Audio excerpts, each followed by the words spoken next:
大家好，咁啱啱咧係參加咗美國費城第197屆費城年度花展嘅預覽日啦，非常之開心啊！同你分享呢個喜悅，我再次係得到獎啦，咁就係第3名，喺壓花項目嘅第3名。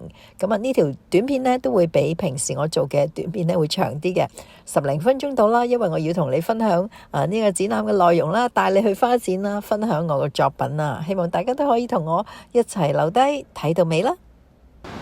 Hello， 大家好啊！見唔見到我好凍啊？其實咧，而家我就係喺呢一個 Philadelphia 嘅機場咧，準備咧就係去呢個 Philadelphia 嘅展覽場地啦。咁啊，今日係落腳嘅啫，未正式入去嘅。咁啊，呢度咧俾你睇下喺機場附近嘅範圍啊。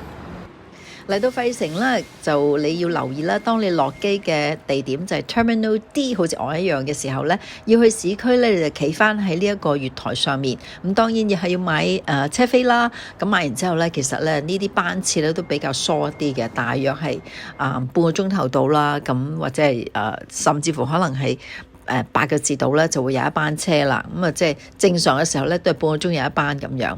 咁至於價錢方面咧，其實你買車飛咧，你喺啲車票嘅一啲售賣機嗰度啦，咁好簡單嘅啫。咁你可以揀啲一日票啊、一程票啊咁樣，咁大約咧都係為美金啊，美金8蚊度係。咁啊當然啦，如果你話我叫啲的士咁樣就唔係咁計法嘅。好啦，嚟到咧市中心坐呢一個好似我哋叫做機鐵咁啦，就嚟到 Philadelphia 嘅市中心，車站名咧就叫 Jefferson 係啦。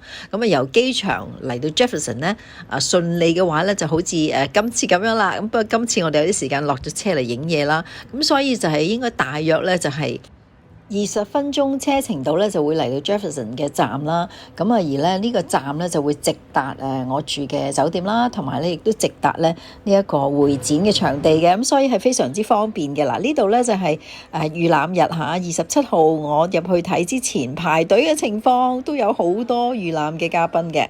係啦，大家好，咁啊今日咧就係我哋嘅費城花展嘅開幕前一日啦，我哋就係會員嘅預覽日啦。咁啊而家咧就係喺會場入場呢一個位置啦，我會逐漸帶大家睇下今年嘅費城花展究竟有幾精彩先。係啦，咁呢一個嘉賓同埋會員嘅預覽日啦，咁嗰日都有成我諗接近200人啦入去睇嘅。咁啊比起啦正式開幕喺3月28號咧，係相比係已經係好少人噶啦，因為實在太多人。每一年咧入場睇嘅人次咧係超過25萬人咁多嘅嚇，咁所以話係咧即係一個好盛大最大型嘅花展嚟嘅。咁入場經過個大型廣場啦，左手邊今年有 Netflix 嘅 counter 啦。咁啊，另外咧就亦都有一啲檔攤啊，賣一啲小手作啊，或者係一啲花藝啊等等啦。中間見架車喎，抽獎添啊！係啦，咁啊嗱，第一個嘅 area 咧就係有呢啲小型嘅攤檔啦，咁亦都有呢個 butterfly 嘅 corner 啦。而家咧進入去會場裡面就係呢一道通道入去啦。好啦，跟大家一齊入去第197屆費城花展。一入去咧，有一個好大嘅好靚 area。係啦，入到會場呢度門口咧，其實咧就有好多個大型嘅 garden 啦，亦都係好多唔同嘅公司啦喺度建設咗一個 VIP section。大家見到後面有好多好靚嘅，都係唔同公司嘅大型 garden 嚟㗎。呢一個部分咧，實在好靚，就係入場嘅第一個部分啦。哇，成千上萬嘅花咧圍繞住你。呢度係美國最大型嘅花藝公司啦。喺呢度每一年咧都會有佢哋嘅花藝嘅，或者係可以叫做晒冷啊。每一年咧都會諗盡方法咧，點樣去吸引最多人入去睇啦嚇。因為都有少少選舉啊同埋比賽啊。咁而咧喺開幕日嗰日咧。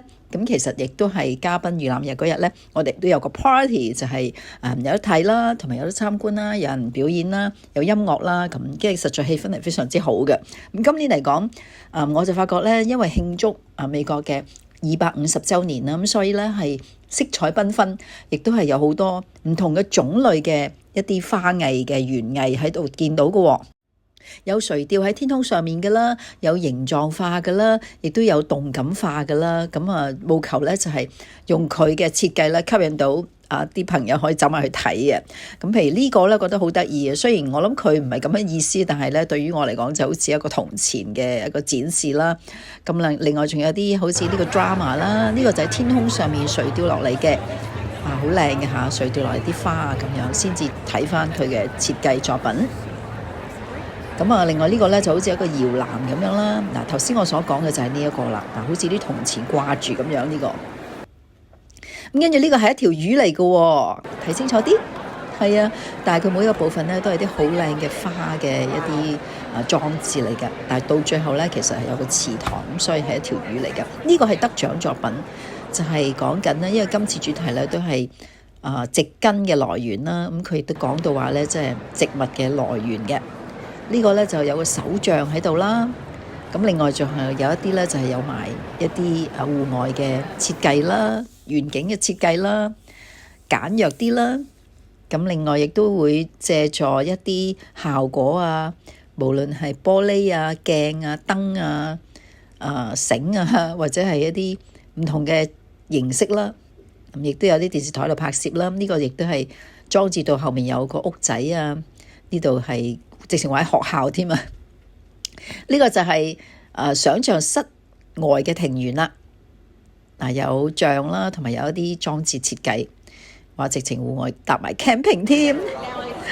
先所講話呢個咧，直情好似喺你屋企咧戶外嘅花園，或者一個半公開嘅花園。另外呢個亦都係得獎嘅，就係裝置到好似一個日本嘅 garden， 但係裡面其實咧佢台面上面啲壽司啊擺設咧，其實所有嗰啲都係花嚟㗎。不過做到好似係嗰啲形狀咯，所以係得到獎嘅呢個嚇，好特別。睇清楚啲，係啊嗱，咁另外有啲呢一啲都係得獎嘅作品嘅，即係你見到咧有藍色嘅 ribbon 咧，其實就係金獎啦；紅色嘅 ribbon 咧就係銀獎啦。咁而黃色嘅 ribbon 咧就係黃色嘅絲帶咧就係銅獎嘅。咁所以我都盡量咧係拍攝呢啲咧都係得獎嘅。嗱，呢個係大型嘅廚式裝置啦。係啦，大家好。咁而家咧，我哋終於咧就已經行到去接近咧我嘅今年嘅壓花嘅 session 啦。呢度入邊就係啦，好緊張啊！同我一齊去睇下我嘅成績係點先。每一年最期待嘅時刻又嚟啦。咁每一年咧我都會參加費城花展嘅展覽同埋比賽嘅。嗱，其實咧喺2017年開始咧，我就已經係參加呢個費城花展㗎啦。今年我又得到第3名啦，就係黃色絲帶，見唔見啊 ？Yellow Ribbon 主題咧就係呢一個費城嘅藝術博物館啊，就係 The Museum of Art 佢嘅同埋佢門前呢館前嘅一個肖像啦嘅一個結合版啊嚇，呢個咧就係得獎作品第3名。咁其實我喺17年開始到而家咧，已經係第6次參加比賽啦。但係我已經係期間得過，今次應該係去到第8個獎。最大嘅獎咧就係2020年憑住一個叫做巴黎鐵塔外的一個咖啡座咧，係贏到金獎啦。咁今次就得到第3名。